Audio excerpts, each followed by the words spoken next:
Chapter 13, A Minor Setback. Cleo spent the rest of the weekend on the couch, watching recordings of Fortune with a trash can nearby, just in case.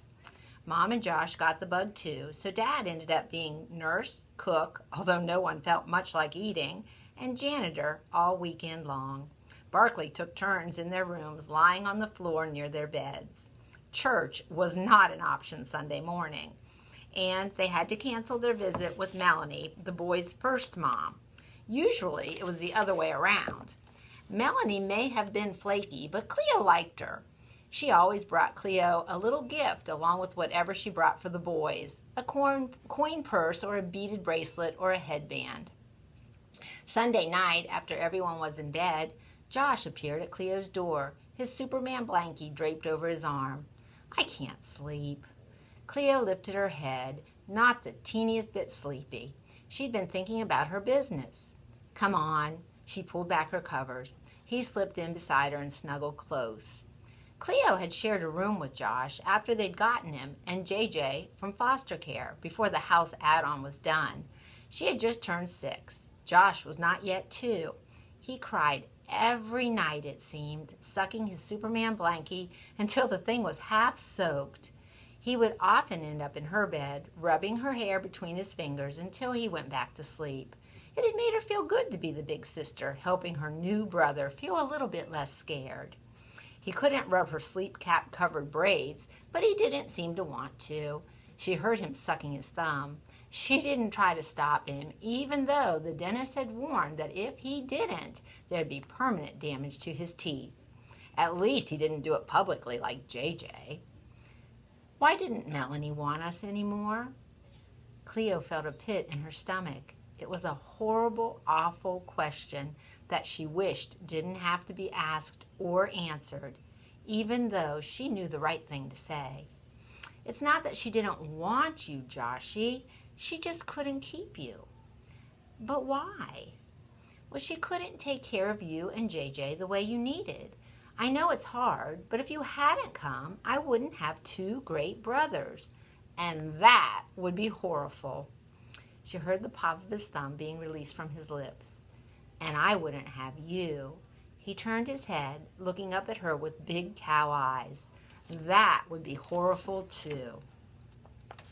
Her heart squeezed in her chest, and she hugged her brother tighter.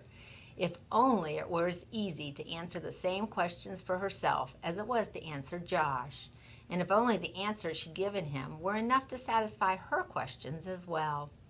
She was glad she had Josh and JJ and her parents, but sometimes she felt like a piggy bank without a stopper. No matter how much money got put in, it was never filled up. Would it always feel this way? Monday morning, Cleo awoke alone. She wished her stomach still hurt and her body was still hot with a fever, but neither was true. She felt totally normal and hungry, but she did not want to go to school. The story of how she'd gotten sick at the park would spread like a virus, and she would be reminded of her business failure over and over again. Mom came in, took her temperature, and told her to get ready for school. "I still feel sick," Cleo whispered hoarsely. "You're fine, honey. Clearly it was a 24-hour bug. And now get up, let's go. I'll give you a ride." "And Kaylee?" "If she wants one." Before getting ready, Cleo searched her room for her backpack. She'd been so out of it on Saturday she hadn't seen where Dad had put it. She found the bag in her closet, everything from Saturday still inside, including the Nerf gun and Mom's breakfast cookies. With all of them being so sick, Josh hadn't remembered his gun, and Mom hadn't asked how the cookies had gone over. Cleo hated to have to break it to her that they had flopped. When it was time to go, she left her backpack as it was, telling herself that she was bringing the extractor just in case. Maybe she could pull the teeth of a few customers before school and get the focus back on her fun business idea, instead of how she'd gotten sick at everyone's feet. She would even try again with the cookies. If Jimmy hadn't overreacted, the other kids might have eaten them. She and Mom had both experienced minor PR setbacks, but she could fix that. Cleo and Kaylee sat in the rear of the minivan. Cleo talked excitedly about the professional organizer she'd seen on Fortune. That's what you're going to do when you grow up, Kaylee. You would be perfect at that job. Did you know you can make a career out of organizing? Kaylee shook her head, looking mystified. I'd hire you, Mom said. Our house needs some serious help in that department. Cleo felt a spark of excitement. That could be another business. Cleo and Kaylee's closet cleanup. Mom glanced over her shoulder. I'm not sure you're as qualified in the areas of cleaning and organizing as your friend. Cleo rolled her eyes, even though Mom was right. That's a catchy business name, though, Mom said. Oh, speaking of which, how did it go with the breakfast cookies? And do you have a name for them? Not yet. Cleo hoped she wouldn't ask more. And the test marketing? Cleo smacked her lips. She took a breath. Well, since I didn't really get to hand them out on Saturday, I thought I'd take them to school today. She paused. If that's okay with you. Sure, although they're a few days old, they may not be as good. Cleo didn't have the heart to tell her it probably wouldn't make a difference. I didn't think they were so bad. Mom eyed her in the rearview mirror. Nikki's breakfast cookies. They're not so bad. I don't know. I think it's missing something. Cleo turned to her friend. Kaylee had barely said a word since she'd shown up at their house. You okay? Kaylee looked out the window. Were her eyes watering? Cleo sat silently, not sure what to say. Mom and the boys started singing Down at the Station. Kaylee sniffled. Yeah, I'm okay. What's wrong? Kaylee shrugged. My dad made me go shopping on Rodeo Drive yesterday. She'd been shopping on Rodeo Drive and she was crying? Oh my gosh, I would so die to be taken shopping there. Kaylee gave her a sour look. He brought his you-know-what. Oh, like I even care about expensive clothes. Cleo swallowed. Yeah. They were quiet the rest of the way. Once they got to school, Kaylee had more to share. So, there's more bad news. I just didn't want to say it in the car. Cleo spotted Tessa crossing the street. She grabbed Kaylee's arm. Can it wait? Customer, 2 o'clock. She raised her eyebrows and motioned with her head in the direction of their friend. Kaylee's forehead bunched and her eyes got all blinky. Cleo didn't have time to deliberate. Tessa! She shouted and waved. Were her loose teeth still in her mouth? If so, Cleo was going to offer to pull them right then and there. Tessa could pay her later if necessary. Her friend waved back, but then stopped to wait for Steffi, who was coming along the sidewalk. Cole Lewis walked up. Where were you on Saturday? I came at 1 and you weren't there. Cleo stalled. She glanced at Kaylee, who stood there looking flustered. What was the big deal? He was just a boy. I had a little problem. We had to close early. Oh, okay. He was about to walk away. She could feel it. Funny video, though, he said, turning to leave. Wait a second. She grabbed him. He looked down at her hand, squeezing his arm. Sorry, she said, laughing a little. She let go. He brushed off his sleeve with the tops of his fingers. Cleo regained her composure. I can do it now, before school starts. She looked around the playground for a good spot, a spot where the recess monitor wouldn't see them. Behind the portable, she exclaimed. Cole looked startled. Wow, you don't mess around, do you? No, she didn't. Not when she had a chance to clean up her PR mess.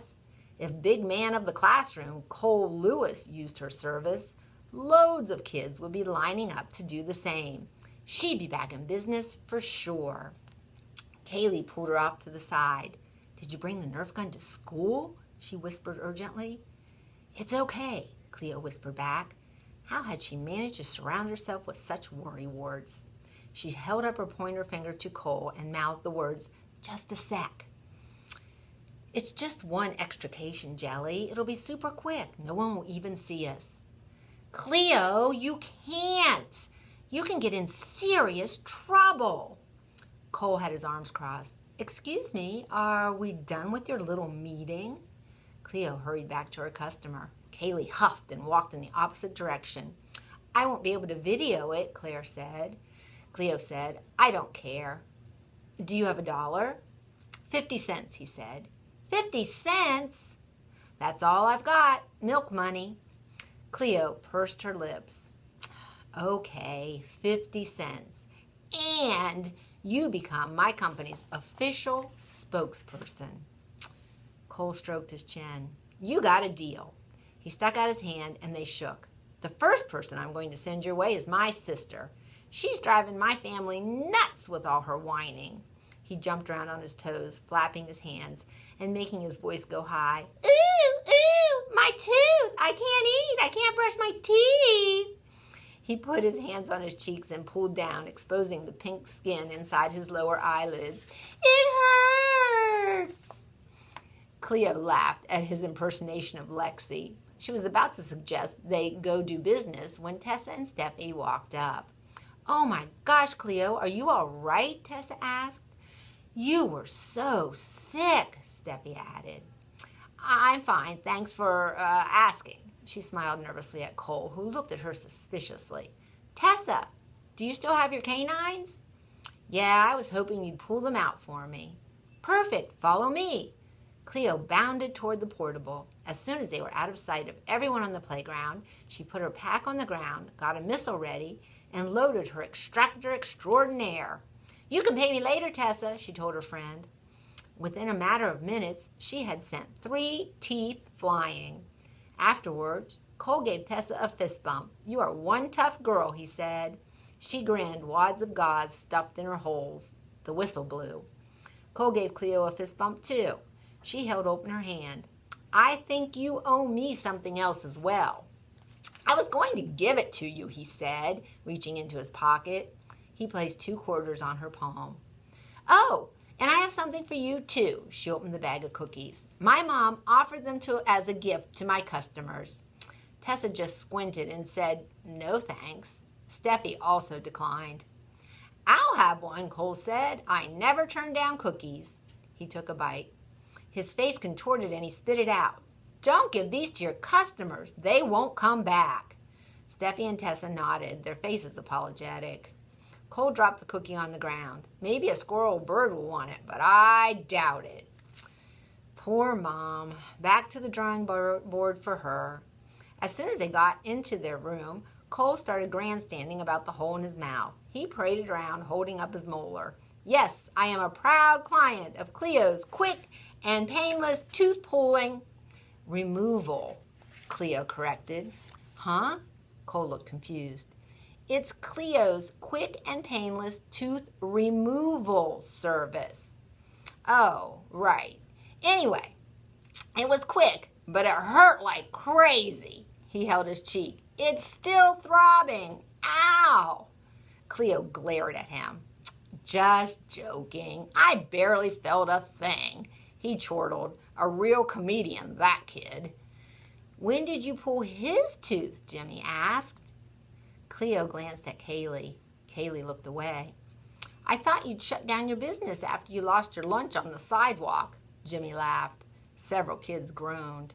Mr. Boring's duck call quacked. Okay, that's enough. So, Cleo, I've been wondering all weekend, how'd it go? She had to take a sick day, Jimmy called out. Jimmy, Mr. Boring warned. Cleo lifted her chin. It's true, but I'm back in business. Tessa is another of my satisfied customers. Tessa grinned, showing off 2 big gaps. Cleo's stock was on the rise again.